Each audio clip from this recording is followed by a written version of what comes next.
One day, a florist went to a barber for a haircut. After the cut, he asked about his bills, and the barber replied, I cannot accept money from you. I'm doing community service this week. The florist was pleased and left the shop. When the barber went to open his shop the next morning, there was a thank you card and a dozen of roses waiting for him at his door.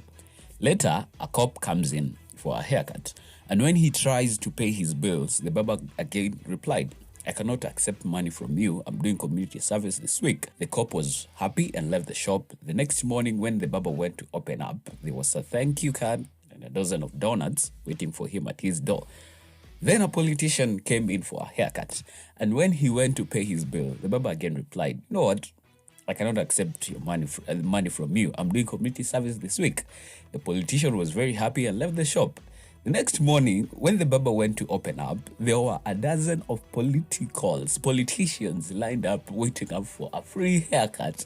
And that, my friends, illustrates the fundamental difference between the citizens of our country and the politicians who run it. Woot woot! What's good, people? Once again, welcome to the SOS podcast, the epitome of edutainment, where we turn anything into a conversation. I'm your host, as always. My name is Kipkas K. How have you been? It's been a while, guys. Maisha kidogo inaleta mbio, inanifanyia the thing, but all is well. We are moving regardless. How was your weekend? I bet it was good. On my end, it was also, I had a good weekend. So, I was going through my screenshots. I have almost 1,000 of them. See ati nasema napenda udaku. These are meaningful screenshots kama ziko kama kuna kitu kama meaningful screenshot. And I came across one by the man himself, Mzee Kelong, the second wise man I know after my father. And it said, if it makes you happy, then it's okay. And he went ahead and said, this is one of those statements that seems reassuring or rather comforting, but it's utter nonsense if you scratch its surface. Pursue what's meaningful, not what's expedient. Now, this is not nonsense. And guys, I tend to agree with him fully. By that logic, if it makes you happy, then it's okay. Murdering people or committing crimes makes some people happy, and therefore it can be bad. It can't be bad. That's wrong. There are a lot of things that they may make us happy but aren't good. I might enjoy driving my car above the speed limit. If I have my own car.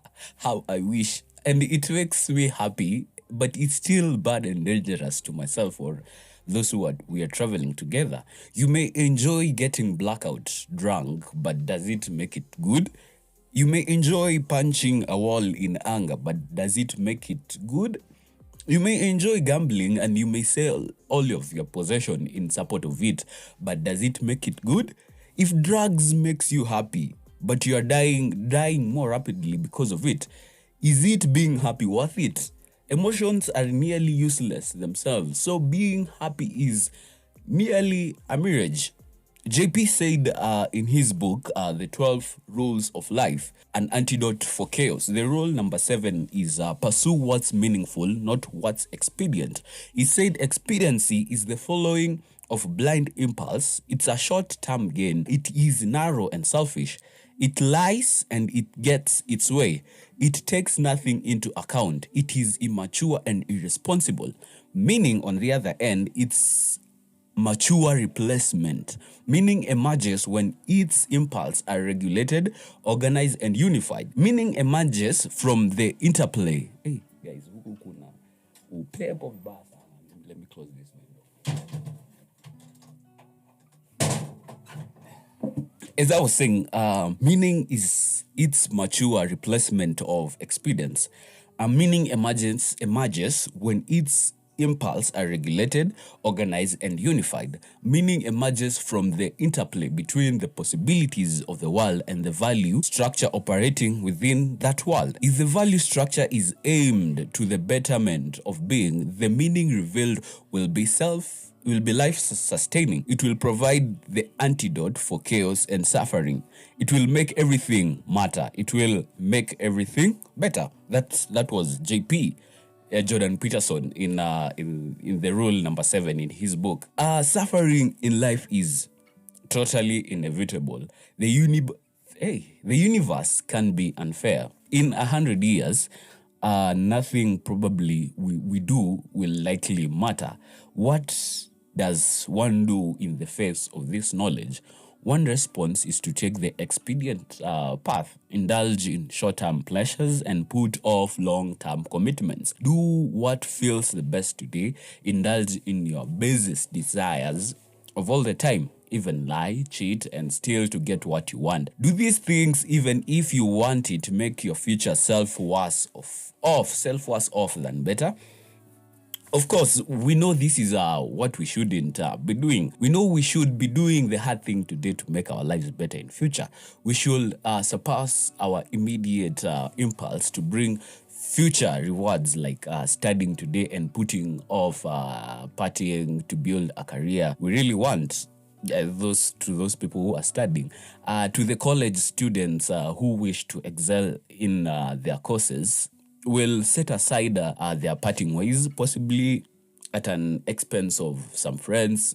An overworked and appreciated employee will have to sacrifice some weekend and some evening binging show in order to develop the skills needed to find a better job, or maybe even start that new business he's been daydreaming about.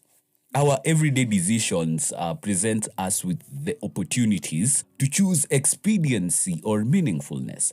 After a long day at work, you can log in into Netflix and mindlessly scroll through thousands of potential shows, eventually settling on rewatching Vikings or Friends for the hundredth time.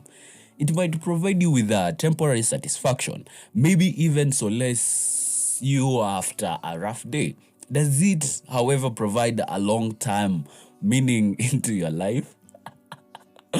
A more meaningful decision would be to write the first page of your book if you've been thinking about that for the last decade. And by writing the first page of your book, it's not by literally writing, but by doing what you've been wanting to do for those years. How about today you choose to stop doing what you shouldn't do?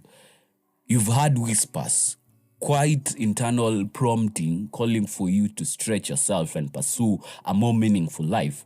You have an ideal version of a personal greatness, but something holds you back from achieving it. There's a guy who said, you won't plant any good seed wasting away your time embracing expedient forms of novelty. The world is constantly vying for your attention. The easy choice is to let it steal your attention. When your daily pursuits follow the path of least resistance, you waste away. Just like muscles atrophy without proper care, so does the soul. Regarding expediency, once again, JP states, there is no faith and no courage and no sacrifice in doing what is expedient. Faith, courage, and sacrifice lead to improved character, which feeds the starving souls. Expedience does not state. It works for a brief moment, then disappears, leaving an empty void where it once occupied. To fill this void, those gripped in the pattern of chasing expediency must increase their consumption of novelty. The pursuit of meaning is the path of responsibility. It requires carrying the heaviest burden you can bear and marching forward. When the burdens begin to feel light, you will voluntarily increase it. The burden isn't lighter. You've become stronger. In strength training, this concept is called progressive overload. If you want to build strength and muscle, you need to gradually add weight and volume to your training routine. Over time, as your muscles are challenged, they become acclimated to the increased resistance and can bear more weight. So it is with whatever burden you are called to bear. Meaning will come to it if you face the call with faith and courage and sacrifice. I'm taking tea. And as JP once again puts it, meaning is what manifests itself when many levels of being arrange themselves into a perfectly functioning harmony, from atomic microcosm to a cell organ, to individual, to society, to nature, and to cosmos, so that actions of each level beautifully and perfectly facilitate action to all, such that past, present, and future are all once redeemed and reconciled.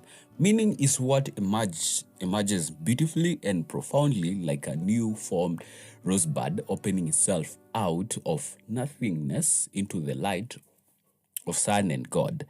There is no faith and no courage and no sacrifice in doing what is expedient. There is no careful observation that action and presuppositions matter, or that the world is made of what matters. To have meaning in your life is better than to have what you want, because you may neither know what you want nor what you truly need. Meaning is something that comes upon you on its own accord. You cannot set up preconditions. You cannot follow meaning when it manifests itself, but you cannot simply produce it as an act of will. Meaning signifies that you are in the right place at the right time and properly balance between order and chaos, when everything lines up as best as it can at the moment. If you don't know where to start, think about what character traits you admire in other people. Look at the sacrifice you see others making that inspires you. I doubt you admire anyone for how much junk food they consume. The qualities and the values of other people can guide you. They can provide the courage you need to leave your comfort zone, endure pain, and forego certain pleasures. So today, don't put this off until tomorrow. Don't think that you'll be stronger tomorrow. That is usually never the case. Don't put faith in tomorrow's version of you to do what needs to be done today. This stoic philosophy, bwana. This stoic philosopher, Seneca said, putting things off is the biggest waste of life. It snatches away each day as it comes and denies us the present by promising the future. The greatest obstacle to living is expectancy, which hangs upon tomorrow and loses today. The whole future lies in uncertainty. Live immediately. And guys, pursue what is meaningful and not what is expedient. Have a wonderful week ahead. See you on the next. Peace.